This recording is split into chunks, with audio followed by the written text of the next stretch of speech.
frame, and one of the coolest things that I think that we do in the wintertime is the ice spinach. Everybody's familiar with ice wine. They harvest the grape when the grape is frozen, and they get a very, very super sweet ice wine. It's the exact same concept with the ice spinach. It freezes at night, it thaws during the day, it freezes at night, it thaws during the day, all the time bringing the sugars up.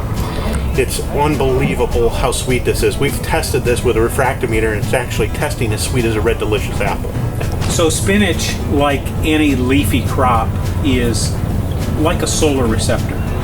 The leaves are capturing light energy through the process of photosynthesis, and it's converting that light energy to chemical energy, which is actually forming the sugars in the plant.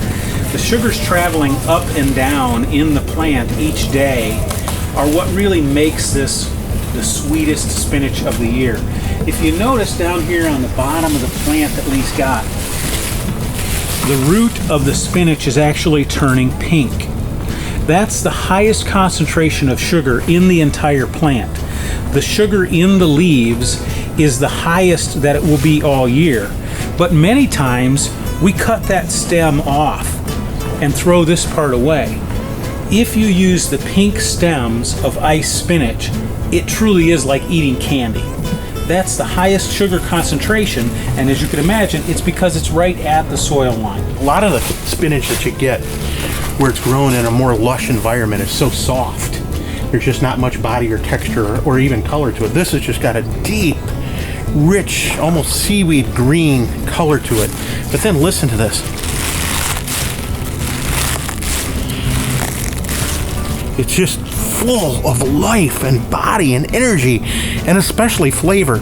The reason you hear that sound is the amount of calcium that's contained in that spinach, and that yields to cell wall integrity, which means it has a great shelf life, but it also means that the calcium content is really high in this. The quickest absorption rate is when you juice this spinach and consume that entire plant. Eventually, we think that the health and wellness industry is going to catch on to this. You're already seeing an explosion of juicing, but some people are juicing product that isn't necessarily nutrient dense. It doesn't go near far enough. I mean, you're talking about using fresh vegetables or using fresh greens in juicing or just to consume. There's so much difference in the quality of a generically grown vegetable or a vegetable grown the right way. I really think that that is the future. Is not only is it just consuming more fresh vegetables, but then how those vegetables are grown. It's about healthy soils growing healthy crops, yielding healthy people.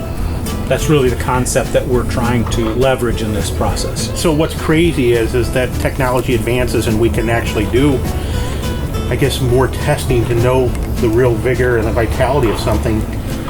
We're using technology to move forward, yet we're going back to practices in farming and capturing that energy the way that we did 60 years ago. 70 years ago. This ice spinach is awesome. Get it on your menu.